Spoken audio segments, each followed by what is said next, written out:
J'aimerais dans cette vidéo vous donner trois choses à garder dans votre cœur, dans votre esprit, quand on parle d'interprétation de rêves, que ce soit pour votre propre vie ou que ce soit pour interpréter les rêves des autres. Trois choses simples mais capitales. C'est parti.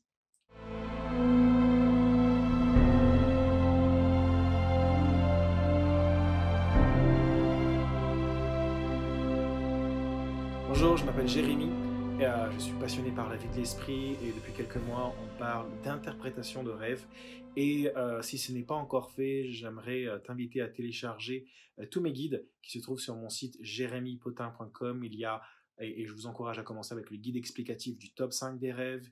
Il y a d'autres guides comme j'ai rêvé que j'étais dans une maison, le journal de rêve, mon e-book sur interpréter les chiffres dans les rêves. Tout cela est gratuit, vous pouvez le trouver sur jeremypotin.com, allez sur la rubrique ressources gratuites. Alors, dans cette vidéo, très simple, j'aimerais vous laisser avec trois choses à ne jamais oublier quand on interprète un rêve pour soi-même ou pour les autres. C'est ce que je fais dans ma propre vie, c'est ce que je fais quand je fais mes lives, quand je vous réponds par email.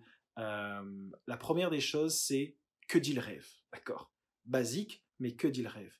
Parce qu'il est important de se rappeler que Dieu parle le langage du rêveur et que des fois, le symbolisme pour cette personne ne sera pas le même pour nous. Donc, la première des choses, c'est de comprendre le rêve, comprendre les actions. Je vous renvoie à mon live numéro 1 sur comment décomposer un rêve. Donc, première des choses que je me dis, c'est qu'est-ce que dit le rêve? Des fois, des personnes me parlent, me disent qu'est-ce que ça veut dire ça dans un rêve? Et en règle générale, soit je réponds, ou en règle générale, je préfère dire, mais est-ce que tu peux m'en dire plus sur le rêve? Parce que je peux te dire à quoi correspond telle chose, mais en fonction du contexte du rêve, les choses peuvent changer. Tu peux me parler de dire que représente le feu. Je peux te dire, je peux te parler du baptême du feu, baptême du Saint-Esprit, le feu du Saint-Esprit. Je peux te parler aussi du feu de la GN. Donc donne-moi plus. Donc, que dit le rêve? Et en comprenant le rêve, j'essaie déjà de comprendre le rêve. Qu'est-ce que le rêve veut dire? Les émotions, qu'est-ce qui s'est passé? L'action principale du rêve. La deuxième chose, c'est que dit la parole? Je me le dis tout le temps. Que dit la parole? Que dit la parole? Que dit la parole? Que dit la parole? Et je plonge mes regards dans les Écritures. Et donc, quand quelqu'un va me parler de son rêve, après avoir compris le rêve, je me dis, OK, que dit la parole de Dieu sur telle chose, sur telle chose, sur tel détail du rêve qu'il me donne qui pour lui a une grande signification. Quel est le symbolisme de cela? Que dit la parole sur tel sujet? Et ça va me permettre déjà de comprendre la symbolique spirituelle du rêve. Donc, première des choses, que dit le rêve? Deuxième, c'est que dit la parole? Et la troisième chose que je me dis, et c'est là où ça va être le plus important aussi, c'est que dit le cœur de Dieu? Parce que vous pouvez comprendre le rêve, vous pouvez comprendre la symbolique spirituelle, la symbolique prophétique dans le rêve, mais ce qui va être important, c'est de bien interpréter le rêve. Donc, que dit le cœur de Dieu? Je vous donne un exemple très simple. Vous pouvez discuter avec quelqu'un, par exemple, je m'éloigne un peu des rêves, mais pour vous expliquer les choses.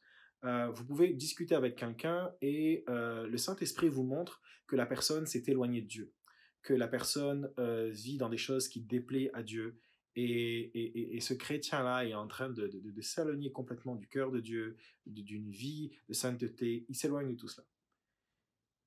Vous pouvez tout simplement parler à cette personne et de dire, écoute, je vois que tu t'es éloigné de Dieu, je vois que tu vis et tu pratiques des choses qui sont contraires à la foi, qui sont contraires à ce que tu crois. J'aimerais te dire que tu es dans le péché, d'accord? Tu peux annoncer cela comme ça, mais tu peux avoir ce filtre-là de dire, que dit le cœur de Dieu? Dieu m'a révélé des choses, mais que dit le cœur de Dieu? Et voir la même personne et de dire, écoute, je crois que Dieu me parle maintenant, je crois, et je te soumets cela, je crois que Dieu désire une relation plus profonde avec toi. Il aimerait se rapprocher de toi. Il aimerait une vie plus grande en sanctification pour toi. Il aimerait une vie avec plus de paix, avec plus de joie, avec plus d'intimité. Le Saint-Esprit aimerait une relation plus profonde avec toi, une vie d'intimité beaucoup plus forte.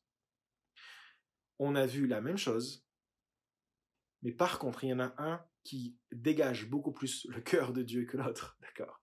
Donc, dans un rêve, il est important toujours de comprendre le cœur de Dieu. Quelqu'un peut avoir un rêve ou tout simplement me dire, ben, dans mon rêve, j'ai eu peur voilà, j'ai loupé un examen et j'étais tellement déçu dans mon rêve, je m'en voulais tellement et la personne m'a dit, je crois que Dieu est en train de me dire que je vais louper ce qu'il est en train de m'apprendre.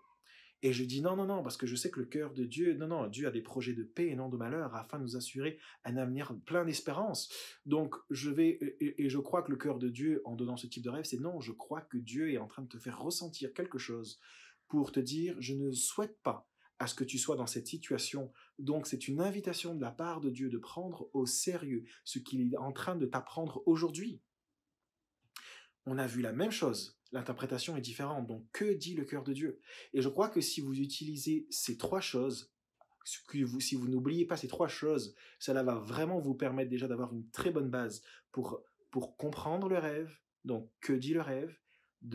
Que dit la parole de Dieu? Donc, comprendre le symbolisme prophétique, le symbolisme biblique. Et que dit le cœur de Dieu? Donc, être euh, un bon interprète du cœur de Dieu pour les gens. J'espère que cette vidéo vous a béni. Je vous encourage à la partager autour de vous. Si elle vous a béni, n'hésitez pas à m'écrire en commentaire. Je prendrai le temps de vous lire. Sur ce, soyez bénis.